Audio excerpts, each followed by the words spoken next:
საქართველოს მთავრობის პოზიცია, რაც ნახეთ ჩვენ ის არის, რომ ორივე მხარეს მოუწოდებს ხოლმე რაღაცა მშვიდობიანად გადაიჭრას. ანუ ეს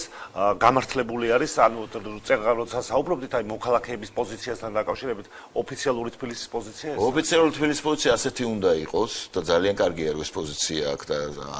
არ პოზიციონირებს როგორც მხარე. და ასეც უნდა იყოს რეალურად ახლა რაზე გვაქვს ჩვენ საუბარი რეალურად თქვა საუბარი გვაქვს რაღაც გეგმების განხორციელებაზე ხომ ცნობილი ახლა 7 ქვეყნის 7 ისლამური ქვეყნის დესტაბილიზაციის გეგმა რომელიც ნეთანიაჰუს გამოქვეყნებული აქვს ნეთანიაჰუს და ამ ვიდეოებიც არსებობს და წერილობით და წიგნებით შეგვწერია სხვათაშორის პატიმცებულ ბენიამინს ხო რომ ესე იგი და მიაღწია ამას მე-7 არის ირანი სხვათა შორის ამ რიგში ანუ იქ რაზეა ლაპარაკი რომ თავარი გავანადგუროთ ის ქვეყნები ჩვენ საცეცებს ვებზვითო მაგრამო